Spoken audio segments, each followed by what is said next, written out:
History has told us a story of humanity that is hard to forget, and which many of these stories tell the tale of wars, struggle, and strong leaders who have made such an impact to change the tide of history and carry on their legacy.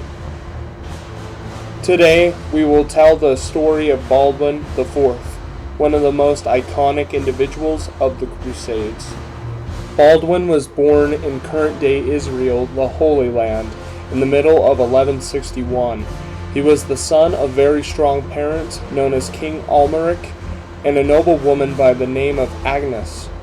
His father was born in a difficult time. He had goals to conquer the lands of ancient Egypt as a whole and fought against the Turks and strong Islamic forces.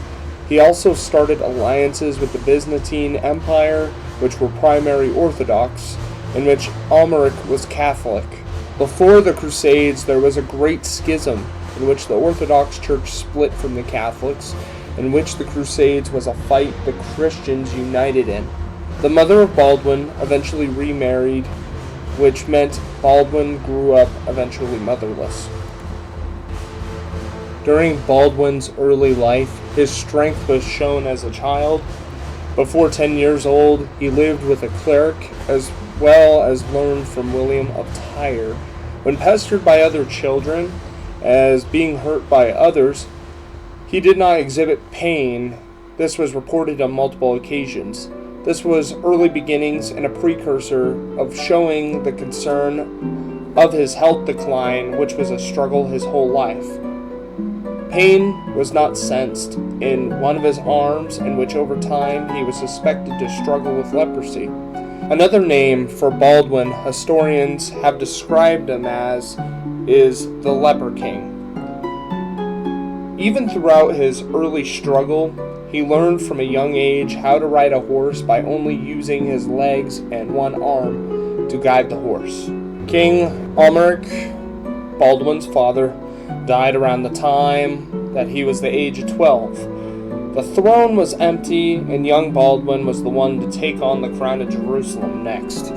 He had help and had assistance due to his young age from his regent, Raymond III, but yet was about to take history by storm, even with such a short life.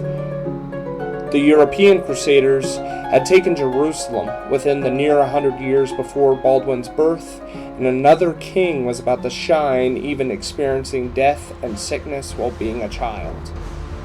The same year of Baldwin having the throne, he was successful even against the strong Islamic leader, Saladin, the founder of Ubaid dynasty, which spanned from northern Yemen to north towards the Byzantine Empire at his death.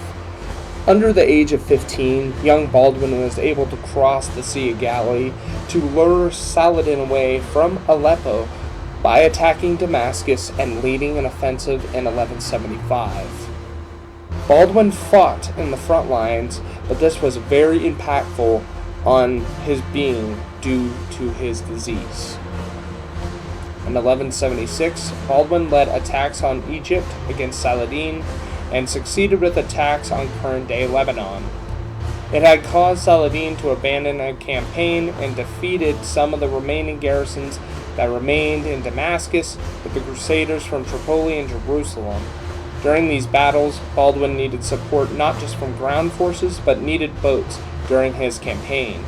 He had received this help from Manuel I Komnenos, a Byzantine emperor, but fell through due to disagreements with the Grand Knights of Haspatir and other leaders.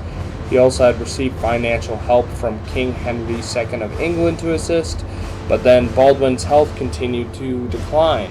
In 1177, Saladin reached near the lands of Jerusalem, and Baldwin had a meeting with the leader. This is where I like to call Baldwin a Catholic Leonidas. Baldwin was outnumbered in the Battle of Montgisard.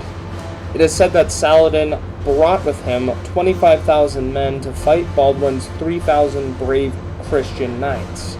Baldwin's legacy was defined during this battle, in which, being 16 years old and a leper, he fought and repelled one of the history's largest caliphates. The Muslims were pursued on the coasts, and the supplies of Saladin were stuck in the mud, in which Islamic forces were taken by surprise by the environment.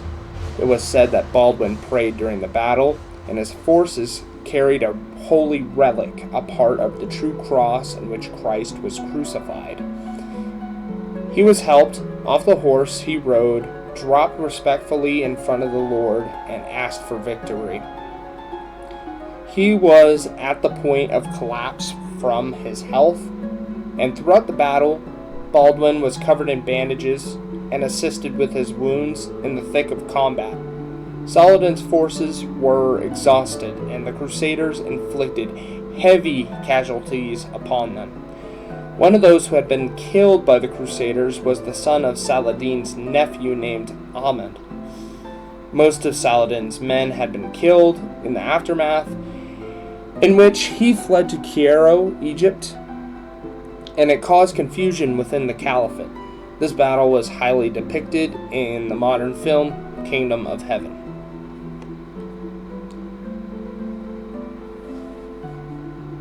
Baldwin suffered massive disability near the lasting years of his life, becoming blind, losing the ability of his hands, legs, and was also struggling to eat and drink. Saladin continued to attack the Holy Land after the Battle of Montgisard, slightly before, due to distractions from anti-Catholic coups in Constantinople, in which Saladin still suffered heavy losses. The Battle of Bellevue Castle in 1182, the Crusaders won, and Baldwin stayed in the fight. Many died on the battlefield from heat stroke. Baldwin battled multiple fronts, as in the spiritual, as a king, and with his health. But eventually his legacy came to an end in 1184, and he passed away. He was buried next to his father, Almeric, in the Church of the Holy Sepulchre. His legacy will forever live on throughout the history of Christianity, as their kingdom was one of the most successful during the Crusades during his reign, losing no territory, and flourish spiritually. Deus Vult, and thank you for listening.